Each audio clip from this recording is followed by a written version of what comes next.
Janasena party ఎమ్మెల్యేలు ఒక్కొక్కరి గురించి ఒక బుక్కే రాయొచ్చు. వాళ్ళు నిజాయితీగా పనిచేయటమే కాకుండా ఒక అద్భుతమైనటువంటి పనితీరు కనబరుస్తూ కూడా వాళ్ళకంటూ ఒక ప్రత్యేకమైనటువంటి గుర్తింపును తెచ్చుకునే విధంగా పవన్ కళ్యాణ్ గారి ఆలోచనలకు ఏ మాత్రం తీసిపోకుండా వాళ్ళ నియోజకవర్గాల్లో వాళ్ళ అభివృద్ధిపై దృష్టి పెట్టి, అంటే ప్రత్యేకమైనటువంటి ప్లేసులు ఇవన్నీ కూడా జనసేన పార్టీ పోటీ చేసినటువంటి ప్లేసులు అన్నీ గెలిచినటువంటి ఎమ్మెల్యేలు అందరూ కూడా. దీంట్లో లోకం మాధవ్ గారి గురించి గతంలో కూడా నేను చాలాసార్లు ఆమెను ఇంటర్వ్యూ చేశాను, ముఖ్యంగా కొన్ని వీడియోస్ కూడా చేశాం.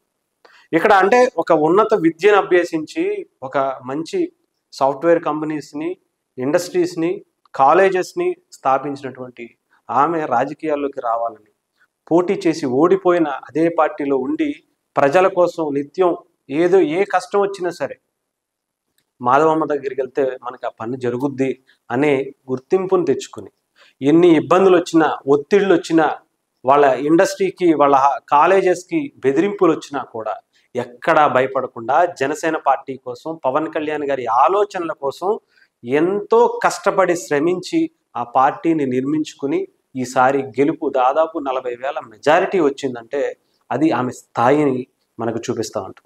ఇక్కడ పోతే గెలిచిన తర్వాత ఇంకా మనం గెలిచిపోయాంలే అని వదిలేయకుండా ప్రతిరోజు ఎవరు పిలిచినా మనకి మాధవమ్మ ఉన్నారు. ఏ ఫంక్షన్కైనా ఆమె చిన్న ఫంక్షన్ పెద్ద ఫంక్షన్ లేకుండా ప్రతిదానికి ఒక ఇంటిలో బిడ్డలాగా వాళ్ళ ఇంటికి వెళ్ళి ఆశీర్వదించి తన వంతు ఏదన్నా హెల్ప్ కావాలంటే చేసి వచ్చేటువంటి వ్యక్తి ఆమె. ఎన్నో కార్యక్రమాలు చూసాం. అటు ఆ నియోజకవర్గానికి సంబంధించి రోడ్లు కావాలన్నా, డ్రైనేజీలు కావాలన్నా, సార్ నాకు ఇది కావాలి, నాకు ఇది చెయ్యాల్సిందే అని చెప్పి చాలా కరాఖండిగా ఆమె వర్క్ని చేపించుకునేటువంటి దమ్మున్న లీడర్ లోకం మాధవ్ గారు. చాలామందిని చూసాం. నిజంగా జనసేన పార్టీకి సంబంధించినటువంటి 21 నియోజకవర్గాల్లో పిఠాపురం పక్కన పెడితే మిగతా వాళ్ళు ఎవరు ఏం చేస్తున్నారు అనేది కూడా ఒక్కొక్క వీడియోని మీకు చేస్తాను. నిజంగా అందరి దృష్టి అంటే ఎక్కువ పవన్ కళ్యాణ్ గారికి ఉన్నటువంటి అభిమానులు కావచ్చు, జనసేన పార్టీకి ఉన్నటువంటి చాలామంది ఇతర రాష్ట్రాల్లో కావచ్చు, ఇతర దేశాల్లో చాలామంది ఎదురు చూస్తూ ఉంటారు. అసలు వీళ్ళు ఏం చేస్తున్నారు, జనసేన పార్టీ గురించి ఈ నాయకులు ఏం చేస్తున్నారు, వీళ్ళు గెలిచారు కదా, గెలిచిన తర్వాత వదిలేశారా, ఏం చేస్తున్నారు అని చెప్పి ప్రతిపక్షాలు చూస్తాయి.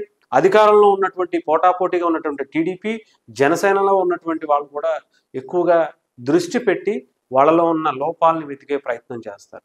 కానీ అలాంటి వాటిలో కూడా ఎక్కడ తన లోపాలని బయట ఎవరు మాట్లాడుకోకుండా, ఎక్కడ అలాంటి వాటికి తావు లేకుండా తన వంతు ప్రయత్నం చేస్తూ నియోజకవర్గ అభివృద్ధికి నిధులు లేకపోయినా సరే అటు పవన్ కళ్యాణ్ గారినో అటు సీఎం గారినో అడిగి మరీ తెచ్చుకుని అభివృద్ధి చేసుకుంటూ, ఒక పక్క భోగాపురం పోర్ట్ వస్తుంటే దానికి సంబంధించి ఇక్కడ ఉన్నటువంటి వాళ్ళకి, యువతకి మీరు అవకాశాలు ఇవ్వాలి అని చెప్పి సెంట్రల్ మినిస్టర్ అయినటువంటి ఆయనను అడుగుతూ రామ్మోహన్ నాయుడు గారు ఎన్నో కార్యక్రమాలు. అంతేకాకుండా అక్కడ ఉన్నటువంటి యువతకు ఐటీపై మక్కువ కలిగేలా, దాంట్లో ఉన్నటువంటి నైపుణ్యాన్ని పెంచి వాళ్ళకు ఉద్యోగాలు అక్కడే రూపకల్పన చేసేలా ఆమె అడుగులు వేసుకుంటూ 8 నెలల కాలంలోనే ఎంతో పురోగతి సాధించింది మాధవమ్మ అనుకునే విధంగా నెల్లిమర్ల నియోజకవర్గాన్ని అభివృద్ధి దశగా దూసుకు వెళుతున్న పరిస్థితి అయితే కనిపిస్తూ ఉంది.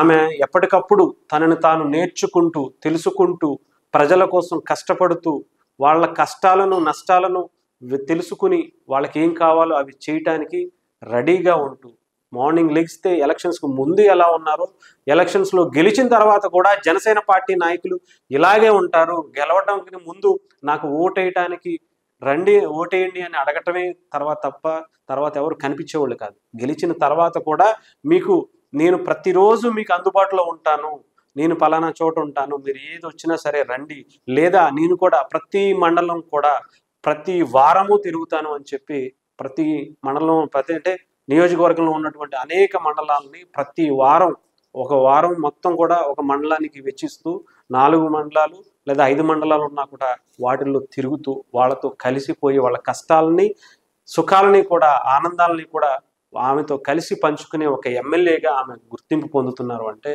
నిజంగా జనసేన పార్టీకి పవన్ కళ్యాణ్ గారు ఒక ఎమ్మెల్యేగా ఆమెకి అవకాశం ఇచ్చారు అంటే మేడం మాధవి గారు మేడం అంతే. అదే తరహాలో ఆమె పరిపాలన కనిపిస్తుంది. పవన్ కళ్యాణ్ గారు ఏమి ఊరికే ఇవ్వరుగా, అలాంటి వ్యక్తుల గురించి తెలుసుకుని ఎంక్వైరీ చేసుకునే ఇస్తారు. సో మరి ఈసారి నెరిమల్ల లోకం మాధవ్ గారు కూడా తన పనితనంతో మిగతా వారి కన్నా దూసుకుపోవాలనే ముందు చూపుతో ముందుకు వెళ్తున్నారు.